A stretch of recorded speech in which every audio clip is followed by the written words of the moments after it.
You know, Perry went to the North Pole once. He retired with a sack full of medals.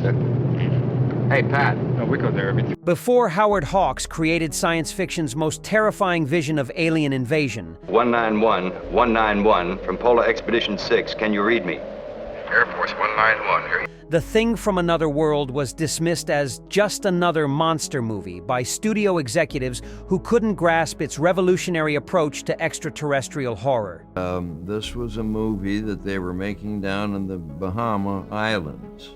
The cast has finally revealed secrets that will transform your understanding of the film that defined Cold War paranoia and redefined what science fiction cinema could achieve.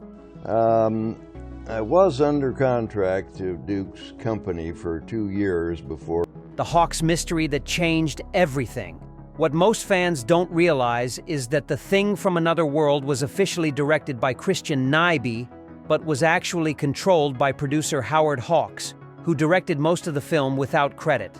The decision to give Nyby directorial credit, while Hawks maintained creative control, created one of cinema's most enduring mysteries about authorship and influence in Hollywood's studio system.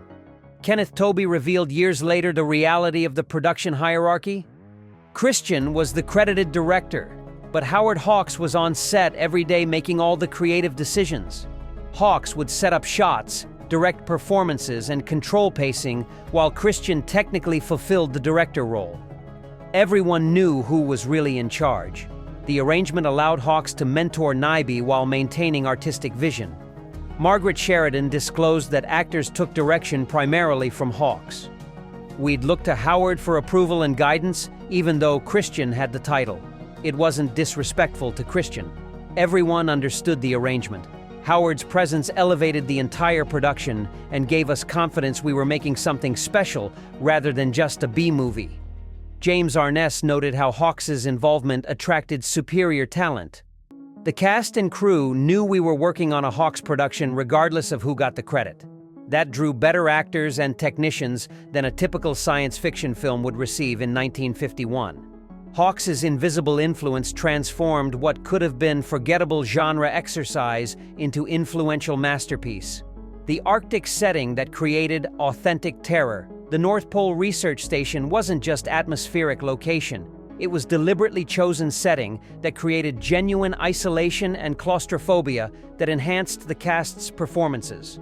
What the production team revealed about creating this hostile environment shows how practical locations and authentic cold enhanced the film's overwhelming sense of vulnerability and entrapment. The decision to build practical sets that simulated genuine Arctic conditions affected every aspect of production. We filmed in refrigerated sound stages where the temperature was actually freezing, disclosed Kenneth Tobey. The cold wasn't simulated. We were genuinely uncomfortable and shivering, which made our characters' physical distress completely authentic. You can see our breath in every scene because it was really that cold. The perpetual darkness and isolation of the Arctic setting reflected Cold War anxieties about remote early warning stations. These bases existed in reality, American military installations in frozen wastelands watching for Soviet attacks, noted the cast. The film tapped into genuine fears about what might happen to people isolated in these remote locations if something went wrong. The vegetable monster that defied expectations. James Arness's creature wasn't traditional alien invader. It was revolutionary concept of extraterrestrial life based on plant rather than animal biology. What the cast revealed about this unique monster shows how the film's scientific approach to alien life created something more terrifying than conventional space invaders by making the creature fundamentally incomprehensible to human understanding. The decision to make the thing a sentient vegetable rather than humanoid alien was based on actual scientific speculation about non-carbon-based life. The creature wasn't evil or malicious. It was simply following its biological imperatives as a plant that needed blood for nourishment, disclosed screenwriter Charles Lederer. This made it more terrifying because you couldn't reason with it or appeal to its humanity. It had no humanity to appeal to. James Arness revealed his approach to playing an inhuman entity.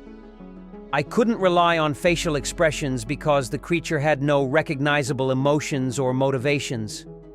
Every movement had to feel alien and plant-like rather than animal. I studied how plants grow and respond to stimuli to create movement vocabulary that felt genuinely non-human. The performance-created creature that was unsettling precisely because it lacked recognizable behavior patterns. The thing's ability to reproduce through seeds created existential threat beyond simple physical danger. The monster wasn't just trying to kill them, it was preparing to seed the entire planet with its species, noted the cast. The implications were apocalyptic in scale, which elevated the stakes beyond typical monster movie survival. The overlapping dialogue that revolutionized sound. The film's rapid-fire, overlapping dialogue wasn't recording mistake. He said, your dialogue and Hemingway's is a lot alike. What do you call it? It was Howard Hawks' deliberate technique that created unprecedented realism in science fiction cinema. What the cast revealed about this revolutionary approach shows how Hawks transformed genre filmmaking through naturalistic speech patterns that influenced decades of subsequent directors. Hawks' insistence that actors speak over each other created authentic conversational rhythm. Howard told us to interrupt, talk simultaneously, and react naturally rather than waiting for neat turn-taking, disclosed Kenneth Tobey. Real people don't speak in perfectly timed exchanges. They overlap, interrupt, and compete for attention.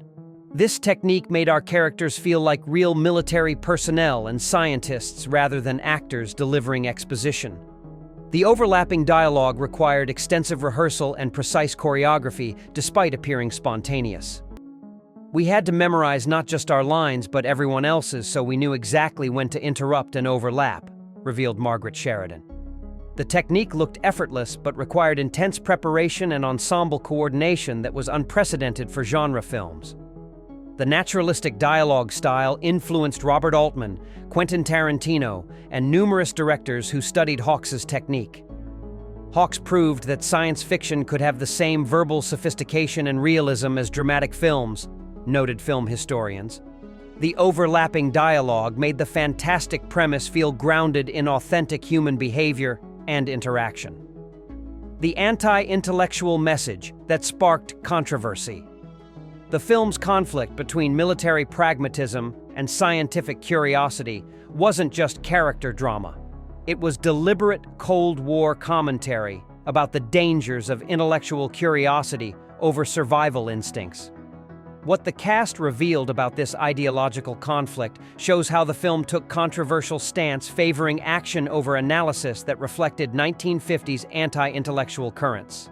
The scientist character Dr. Carrington's determination to preserve and study the thing despite its danger represented what Hawks saw as naive intellectualism. Carrington valued knowledge over human life, which the film presented as dangerous delusion, disclosed Robert Cornthwaite, who played the scientist. My character was the villain in some ways, more dangerous than the monster because his intellectual curiosity would doom humanity. The controversial anti-science message sparked debate about whether the film was anti-intellectual propaganda or legitimate warning about curiosity without wisdom. Some critics argued we were promoting mindless violence over thoughtful analysis, noted the production team. Hawks believed there were situations where action mattered more than understanding, which was deliberately provocative philosophical stance. The blood transfusion that created iconic horror. The discovery that the thing feeds on blood wasn't just plot point, it created cinema's first truly scientific approach to alien biology while establishing vampire mythology in science fiction. What the cast revealed about this revelation shows how the film merged horror traditions with scientific speculation to create new kind of extraterrestrial threat. The blood bank scene where the thing has drained, stored plasma created one of the film's most disturbing moments. Finding those empty blood bags made the creature's nature explicit and horrifying, disclosed Douglas Spencer. The thing wasn't just dangerous, it was a vampire from space that needed human blood to survive and reproduce. That biological detail made it feel more real and threatening. The decision to burn rather than shoot the creature came directly from understanding its plant biology. You don't shoot plants, you burn them, revealed the production team. The solution emerged logically from the creature's nature, rather than convenient plot device. This scientific approach to defeating the monster influenced how later films handled alien threats. The famous warning that defined an era. The film's closing line, "Watch the skies everywhere. Keep looking. Keep watching the skies," wasn't just dramatic conclusion, it became Cold War catchphrase that captured an entire generation's paranoia. What the cast revealed about this iconic ending shows how one line crystallized the film's themes and influenced decades of alien invasion narratives. Douglas Spencer's delivery of the warning as radio reporter was deliberately designed to break the fourth wall and address audiences directly. That final line wasn't just for characters in the film. It was speaking directly to people in theaters, Spencer disclosed. "We wanted audiences leaving the theater looking up at the sky with new awareness and concern about what might be out there." The warning reflected genuine Cold War fears about Soviet bombers and nuclear attack as much as alien invasion. The skies represented multiple threats: extraterrestrials, enemy aircraft, missiles, noted the production team. The ambiguity made the warning more powerful because it tapped into multiple anxieties simultaneously. The line became shorthand for 1950s paranoia and influenced countless subsequent alien invasion films. Every UFO movie after us either quoted or referenced that line, revealed the cast. The influence that shaped science fiction cinema. The Thing from Another World's impact wasn't limited to its era. It established templates for alien invasion narratives that dominated science fiction for decades. What the cast revealed about the film's revolutionary approach shows how it transformed genre conventions and influenced everything from Alien to John Carpenter's 1982 remake. The film's confined space horror influenced countless subsequent science fiction thrillers. We proved that alien invasion didn't require elaborate cityscapes or massive battles, disclosed Kenneth Tobey. The isolated setting and small cast made the threat more intimate and terrifying. This approach influenced Ridley Scott's Alien and countless other films about monsters in confined spaces. The emphasis on ensemble cast rather than single hero created template for group survival narratives.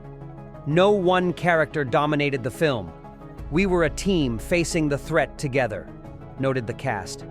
This ensemble approach became standard for science fiction horror and influenced how alien invasion stories were structured.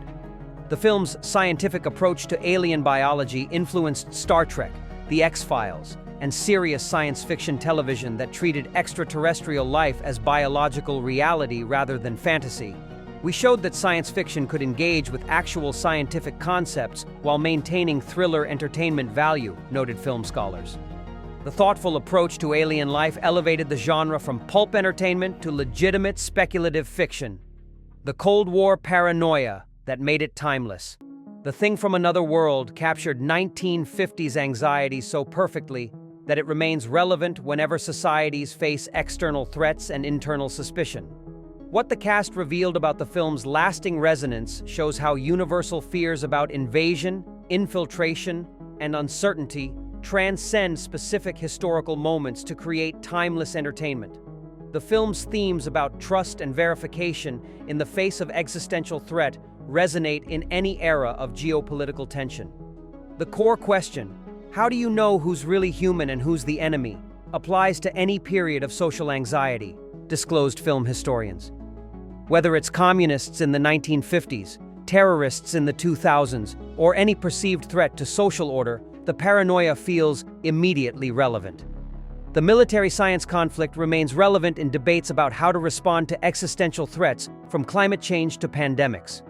Should we study and try to understand threats, or take immediate action to destroy them? That debate continues in every crisis, revealed the cast.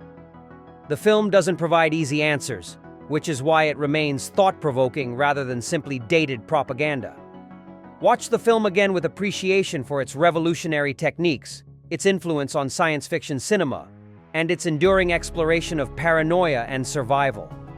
Notice how the overlapping dialogue, confined setting, and inhuman monster create template that films still follow, and how the Cold War anxieties translate to contemporary fears. Don't forget to subscribe to our channel for more deep dives into cinema's most influential science fiction achievements that defined entire genres. Hit that notification bell so you never miss our latest uploads, and let us know in the comments whether the military or scientific approach to alien contact makes more sense. Keep watching the skies.